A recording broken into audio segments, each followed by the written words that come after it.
617, Todd Jeffries and Don Pryor. Hey. Ladies and gentlemen, you have found the Todd and Don Show. So as COVID cases continue to go up, the Austin School District is looking at its options. Yeah, the county is currently in stage 3 in the risk chart, and AISD Superintendent Stephanie Elzalde says it may be necessary to revise the number of people allowed on campus if we move into stage 4. We have students that are reporting on campus, and that was our calling. And it's very challenging. We've been as flexible as we could be with the accommodations. Now, in order to receive state funding, AISD has to offer students an in-person instruction, and on-campus learning grew this week to more than 19%. So they're sounding the alarm as more and more young people test positive with this COVID-19. I know I can be cynical. I know I can be kind of pessimistic and about certain things. This I've become so cynical about, and it's probably not good because I'm losing my perspective on all of it. All I can see right now, it seems like just basically some folks here in Austin and really around the country that just want to hang on to this. Just want this to keep going. Well, on. they constantly live in a negative world. The glass is half empty. Well, and I'm trying. I just don't like the trying here. Just the tone. The tone is so negative. It's not upbeat. It's not uplifting. It's not positive. It's not we're going to get through this. It's oh gosh, it's tragic. What are we going to do? The biggest issue that they're really worried about at the AISD is the number of kids they have in seats and how it affects their budgets when it comes to state funding. Sure. In fact, state education leaders they're very eager to see how the newly elected lawmakers here in the state are going to handle school financing. When lawmakers who were elected this week go to work in January, they'll be facing billions of dollars in lost revenue. And of course, that'll mean cuts. And public education leaders are worried the Republican majority might put them in the crosshairs. Clay Robeson is with the Texas State Teachers Association. Schools in Texas still generally are underfunded, and the COVID and the economic problems from the COVID pandemic have worsened that. Although it was just 2 years ago that a dozen education-friendly lawmakers were elected to the State House, and all but one has been reelected. Patrick Osborne, News Radio KLBJ. All right, there you go. That's in the world of business news. Yesterday, a couple of companies in their earning reports revealed a pair of consumer trends that have endured in a year with a whole lot of uncertainty out there. Papa John's, the pizza joint, reported its 5th straight quarter of same-store sales growth. And the CEO, Rob Lynch, he added that sales spiked on Tuesday and Wednesday as everyone, were ordering pizzas, watching election night results, that kind of thing. It's not unusual to see, that happen on election night. Oh, that was a big pizza night. But pizzas always win. Pizza always win on it things does. like this, don't it? Does. You either want to have a pizza restaurant or a funeral home. Absolutely. One of the two. Well, also in business news, Yeti.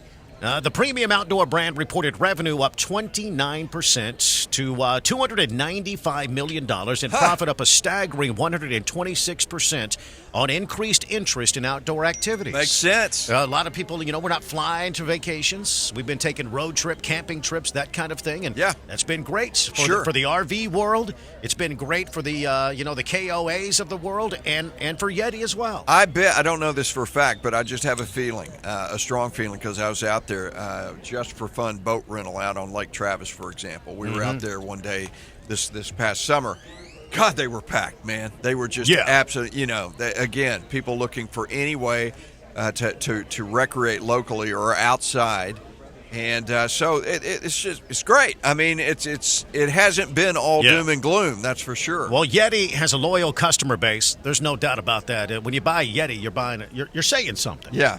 You're saying that you like to keep hot things hot and cold things cold, and you're willing to pay top dollar to get it. Because you want to keep hot things hot and cold things cold for days at a time. It's a very loyal customer base. Yeah. Well, it began in 2006 by targeting hunters and anglers, but since has broadened to coffee warmers and iced tea chilled cups, things like that. Yeah.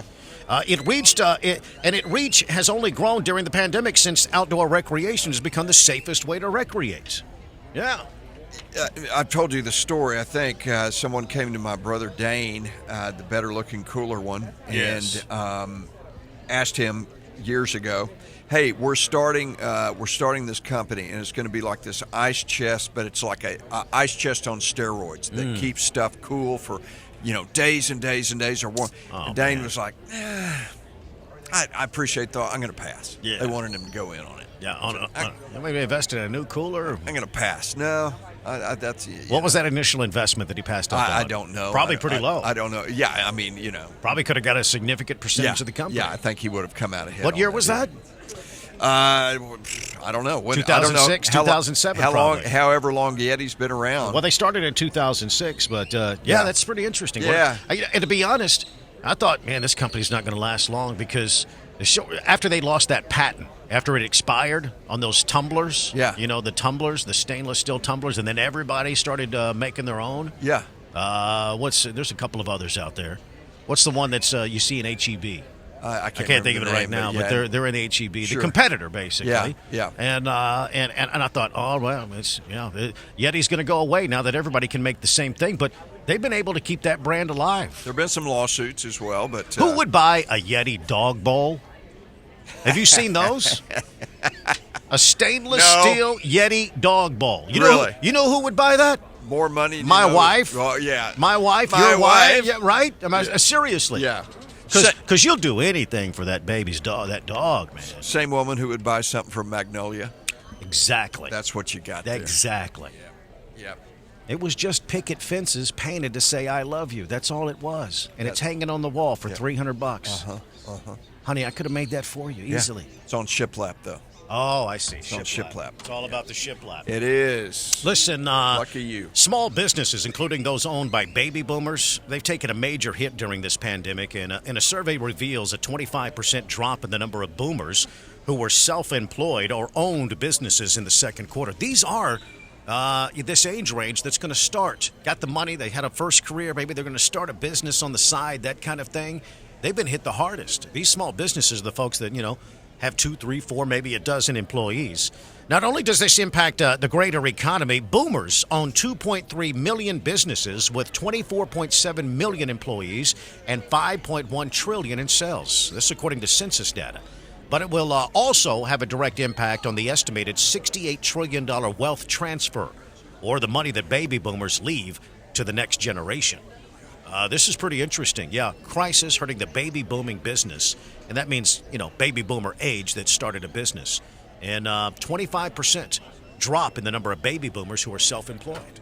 But we've also seen, I was just thinking of one example, the Ski Shores restaurant down on Barton Springs Road that opened up during the pandemic. There are plenty more examples. Wait. What are you talking? Ski Shores has another They place? do, yeah. A second place? Yes, they have the original Ski Shores on Lake Austin, and they opened up down on Barton Springs Road. I didn't know that. That's amazing. So that just popped to mind. There are plenty of other examples. They opened up during the pandemic. They did, and then there was Shark Burger. Dino at Shark Burgers opened up a brick and mortar during a pandemic. They did it as well. So good for them. So it's, we've seen both examples of that, and apparently, people got to eat, right? Gots to eat. People gots to eat, man.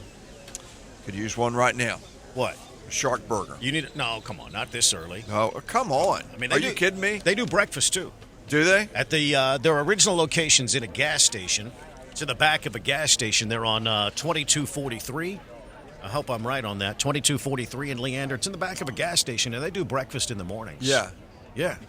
Now, this guy's a genius entrepreneur. This guy named Dino. Yeah. He started Shark Burgers. I mean, a lot of people are going to brick and mortar. That's expensive. A lot of people go straight to a food trailer and then eventually hope to get to brick and mortar. But he started in the back of a gas station. Yeah. I guess they had a struggling cafe inside the gas station, and he said, hey, I'll rent the place and bring people in. And he did. Yeah. He did.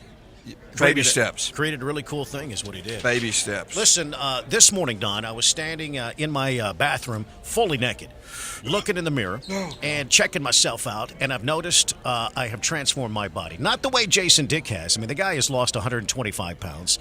I have lost my COVID-30. I weighed in it right at 211 this morning.